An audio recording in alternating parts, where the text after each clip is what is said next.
through the first half of the season last year, but obviously every young player is going to go through a learning curve where just things, he's kind of confused on things, or he feels like some things he just can't get. But I would definitely say, around the Florida State game last year was definitely probably the point to where I felt like, okay, the game's starting to slow down for me. Definitely. And then how would you just describe the last year that you've had since that Fiesta Bowl? A crazy ride. Obviously last year, everybody kind of expected us to do it, but now, not just, I'm getting more attention. A lot of my different teammates are getting more attention, and it's kind of just like, when you want to be at the top tier program, you got to accept everything that comes with it. So not even just, just the attention that you're getting, but every team giving you their best every game. You know what I'm saying? We learned that through Syracuse. We learned that through all the tough road games that we played all year, and definitely you start to see some haters come in too, because now you've been winning a whole lot. Now everybody want to see you win, so now you're getting all that. Now you're getting all the doubters and stuff too. So just kind of accepted everything that comes with trying to be the best. Definitely. How do you? You've seen me one of those guys just as fun. Yeah, I am. How do you apply that and also still be as successful as Clemson's been the last few years? Man, it just goes back to your preparation. That's all I would say, and just having an inner belief to trust in what you prepare for. When you do that, you can cut it loose and have fun all you want to, because you know that you dialed in on your plan. You're going to expect to have success. That's what I would say. Confidence is a very, very big thing as far as when you see guys out there jumping around, dancing, all those stuff, which is some of the things that we do, because we understand that, if you're so confident in the plan that you have, then there's no reason why you have to be so stiff and all focused.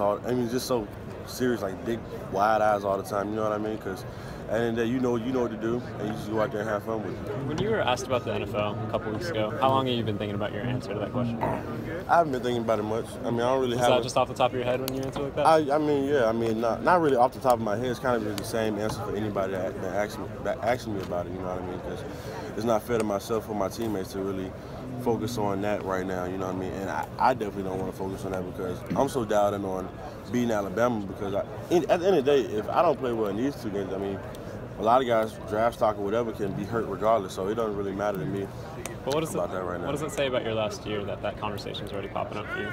Oh man, it's crazy, right? And the first time somebody asked me about the NFL, I was kind of shocked, like, what are you talking about? Like, I only got 1 year under my belt, you know what I mean? So it kind of happened faster than what I was expecting it to. But hey, I guess the better you play, I guess the more expectations or attention you'll start to get, and those type of conversations will come into play. But after the season, I'll sit down and have a talk with my family, coaches, things like that, and we'll get a decision made.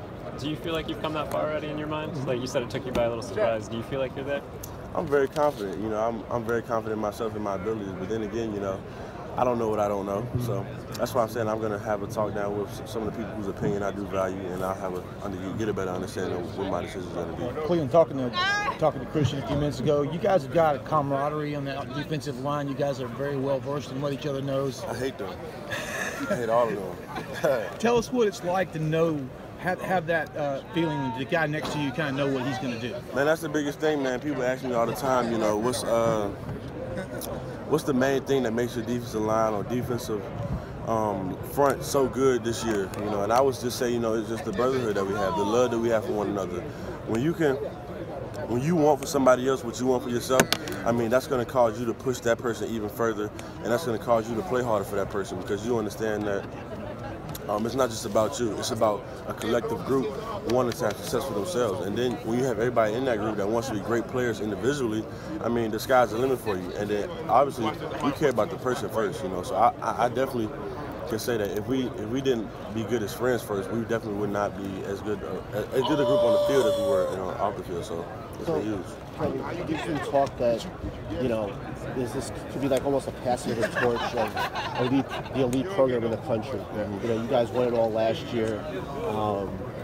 How do you look at this? At the emergence of Clemson as maybe the premier program in the country. That's the kind of things that we came here and set out to do. As far as my career and a bunch of the guys that I came in with. Though that's not really my seat to kind of push for. It's kind of more so of you guys and the fans and things like that to kind of have that conversation. But all I can do is all we can do is make it hard for y'all. You know what I mean? So obviously we're 1-1 right now. Hopefully we get this win on Monday, and be the first back-to-back college football national championships in the college football playoff era. You know, so hopefully we can push that agenda and, you know, kind of get the buzz keep talking, because we want to be the best program in college football. Like Coach Sweeney said, and like we've been saying for a long time, we want to be that coffee bean. We want the teams like Alabama or the great programs like Ohio State, you know, Michigan, USC. We want them to be like Clemson, rather than Clemson try to be like an Alabama or try to be like a Michigan or an Ohio State. You know what I mean? So that's kind of just our view and how we look at things. What are the differences you've kind of seen out of Jalen from his freshman year to his sophomore year, film-wise? I mean, just more comfortable and just an overall better. What's up? Oh man! Oh, we got the big dog. I mean, but no, just more comfortable. Just a better overall thrower. You know what I mean? And obviously, when you get a new offensive coordinator and you have another year under your belt, so obviously him being a starter as a true freshman, leading that team to a national championship, the next year is going to be even better for him. So he knows the offense a lot better, and obviously those guys are going to play hard for him, and he's obviously in the offseason has probably worked very extremely hard to, you know, better his game. So I mean, I see a completely different player. I mean, he's just all around a better thrower, runner, and that's what makes him so tough to stop, how versatile he is. When you talk about containing him in the pocket, what have you guys talked about as far as gap control and keeping those gaps solid and staying in your lanes? I mean, at the end of the day, we're gonna do what we do. You know, we're very physical. We're very as far as D-line, we have a very strong passion to get to the quarterback. But, you know, playing a guy like this, you know, guys like the Lamar Jacksons of the world, Jalen Hurts, you know, you got to be disciplined in your rush lanes, obviously.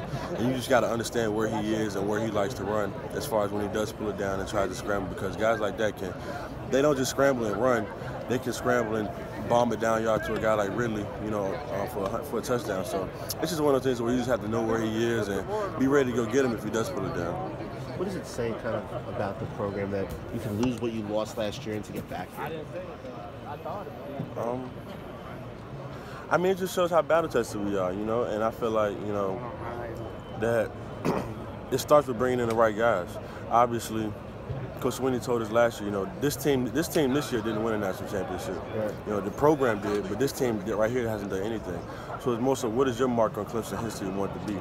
And that's what I feel like we kind of set through all the tough games that we've had. You know, we've beat more top 25 teams than any other team in the country, and had a bunch of big games and a bunch of big away games as well. So when you see that, it just kind of shows us how battle tested and how really serious we are on accomplishing our goals and showing people that we want to leave our own mark this year.